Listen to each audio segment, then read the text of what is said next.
All right, so yesterday we started the Bread of Life discourse. So it's called the Bread of Life discourse because it's a discourse, where Jesus refers to himself as the bread of life. And so we stopped kind of in the middle, and we're going to keep making progress through this. Food, bread, for thought. We mentioned yesterday, how in verse 44 he said, "No one can come to me unless the Father who sent me draws him." And it's an interesting word, draws him, because it's just, again, to me, and what I see throughout Scripture, it is the goodness of God that draws us unto repentance. I don't think we really have any good in and of ourselves. I think the more God helps reveal myself to me, I realize just how selfish and sinful I really am. But I'm kind of learning to live with that. Not to accept it, not to think it's okay, but I've come to realize that unless I'm fully dependent on God, I'm going to go off and do my own thing and do it my way. And every time I go off and do my thing and I do it my way, and I start satisfying my flesh, myself, it's the goodness of God that always brings me back. It's the goodness of God that always brings me to tears. It's the goodness of God when I realize that he's still willing to work with someone like me. And so in John 12:32, it's where Jesus says that when I am lifted up, I'll draw all men unto me. And I think that's the idea. It's the sacrifice of God's Son. It is the gospel. It is the cross. It is those things that draw us to God. And it's that which draws all of us to God. When we see the God of the Bible, the God of the universe, who would send his Son for us. And so he draws us in.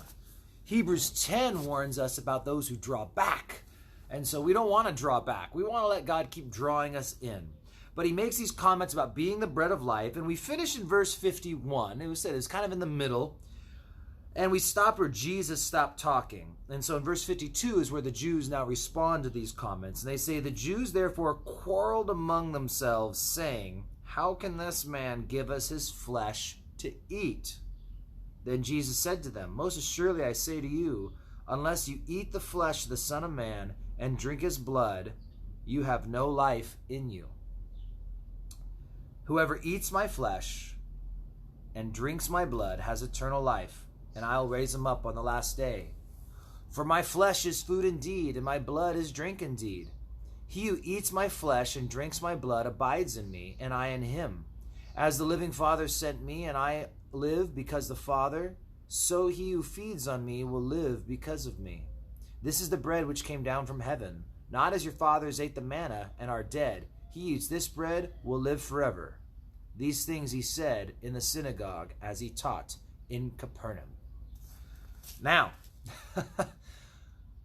something we always need to take into consideration, right, is that the people listening to this message had never read the Bible before, the Gospel, the New Testament. They've read the Old.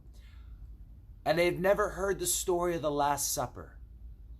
These guys had never thought of taking communion, the body and blood of Christ. Something we do so often and maybe even take for granted. This was a foreign concept to them. So while you and me can read this, we're like, oh yeah, got to eat his flesh, drink his blood. We get that. And we're not talking transubstantiation. We're not talking about literally his flesh and blood. We know that. But these guys were probably awfully confused. This was a hard saying. They say this often in the Gospels. We see that. This is a hard saying, Lord. Like, you're saying something kind of difficult to understand. You're saying something kind of difficult for me to want to follow. But this is one big thing, is that as we're going to see as we finish up the chapter today, is that some people run into hard sayings and then they leave. You see, they're interested in Jesus, and they're interested in the gospel message. They're interested in attending a church as long as things don't get tough. I mean, as long as things don't get difficult, then we'll stay on. I'll hang for that.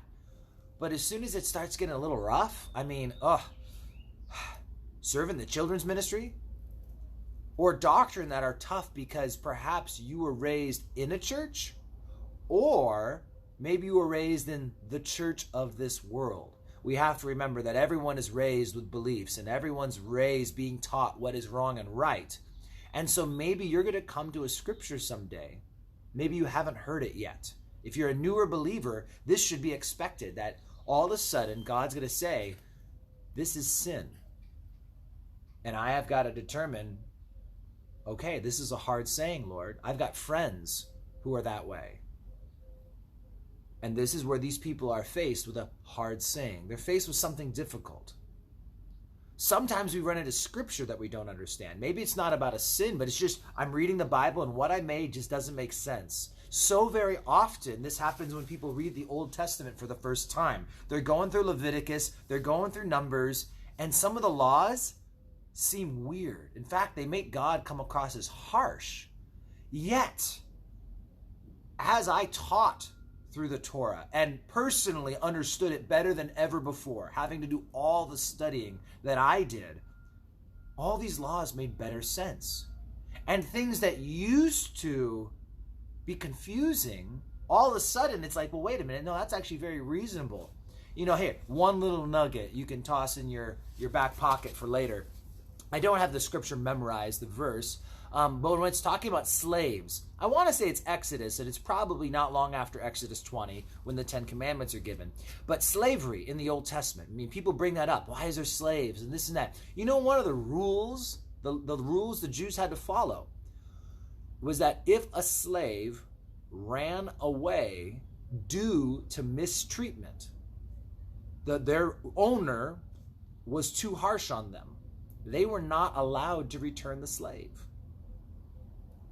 You see, that's the idea, is that slavery in the Old Testament is not like the slavery we think of when we think of, you know, America and the Deep South and the sugar plantations and the cotton plantations. Like, it wasn't like that in the Old Testament. If you mistreated a slave, they'd run away, and you wouldn't get that slave back because you were a bad master. So even though that they were allowed to discipline their slaves like a father to a child, you know, it wasn't the same. And so things like that, but they're hard sayings at first. You run into some of these things and they're confusing. And so it's just a reminder, when he's speaking about my blood and my flesh, these guys, as soon as they ran into the difficulty, we're going to watch them leave. But others, they hung out. They're like, Jesus, what you said made no sense to me, but I ain't going nowhere because I know that you have the truth. I know you are the Christ. And so I'm going to stick through this, even if it's hard right now to understand. And Jesus says, and what stood out to me as we were reading, it says, oh, where was it? It just jumped out at me. I'll raise him up in the last day. Its Greek indeed abides in me. I missed it. Something popped out as we were reading it. But all that said, we got to feed on him. That's kind of the idea. Our daily bread, as I've kind of titled these morning messages, a little bit of daily bread. We got to feed on Jesus. And that's part of what he was trying to teach, is that we daily need to feed on him and what he has to offer us. No, not to fill our bellies, but to fill our hearts, to renew our spirits, and to prepare us for what we have to face every day. So, verse 60. Therefore, many of his disciples, when they heard this, said, "This is a hard saying. Who can understand it?" When Jesus knew in himself that his disciples complained about this, he said this to them, "Does this offend you? What if you should see the Son of Man ascend where he was before? It is the Spirit who gives life. The flesh profits nothing. The words which I speak to you are spirit, and they are life." And so he's trying to tell them, this isn't literal physical. So he's trying to explain, this isn't literal physical bread, flesh, blood. I'm talking about spiritual things, guys. I'm talking about something spiritual here. But there are some of you who do not believe. For Jesus knew from the beginning who they were who did not believe and who would betray him. And he said, therefore I have said to you that no one can come to me unless he has been granted him by my Father. From that time, many of his disciples went back and walked with him no more. Now you'll notice it doesn't say many of the people, the wicked unbelievers, or many of the Pharisees, many of the Sadducees. No, it says many of the disciples. People who had been following Jesus long enough to get that title of disciple. Now, were they false converts? I mean, that's possible, but I think the idea is these weren't just people who were visiting the one time. These are people who have been regularly attending the meetings with Jesus. They were called disciples. But eventually something hit. They ran into a topic, they ran into a subject, they ran into something where God was willing to put a fork in the road, and he knew, guys, if I challenge you with this, are you going to follow me or are you going to turn away? And they turned away because things got tough. Satan convinced them of something. Many believers eventually turn away. It blows my mind when we think of someone like Demas in the New Testament, who was a companion of Paul and fellow worker and fellow brother and fellow laborer. And at one point we read, Demas has forsaken me, loving the pleasures of this present world. It happens. People walk away. And yet there's some of us, I think those of us who've come to know Jesus in a real, intimate, personal way. You look in verse 67. Jesus said to the 12, do you also want to go away? But Simon Peter answered him, Lord, to whom should we go? You have the words of eternal life. Peter figured it out. Peter understood. You see, Peter didn't just have an intellectual belief in Jesus. He had a transformational relationship with Jesus. Once again, I think if you try and put the Gospels together, it can be difficult at times to timeline everything out really well. But Jesus had already done stuff with Peter multiple times before finally Peter ever came in to become a full-blown disciple of Jesus. They had interacted, done little stuff before finally Jesus had Peter put down his nets and follow for good. But there's that scene where Peter pulls all those fish into the boat. Cast your nets on the other side. And that was, I think, the changing moment, the transformational moment for Peter. Because it went beyond just Jesus the teacher and Jesus rabbi. But there was all of a sudden, it hit. Peter really understood who Jesus was. And what does he say? Lord, depart from me, a sinner. As soon as he realized the lordship of Jesus Christ, he almost could not bear to be in his presence because he knew who Jesus was. And you see, when we have that truly transformational relationship with Jesus, do you want to go away? No, I can't go anywhere, Lord. You alone have the truth. You alone have the answer. Lord, you alone have the way. Also, we have come to believe to know that you are the Christ, the Son of the living God. And Jesus answered, did I not choose you, the 12, and one of you is a devil? And he spoke of Judas Iscariot, the son of Simon, for it was he who would betray him, being one of the 12. And it's just a good closing reminder, guys, and kind of mind-blowing.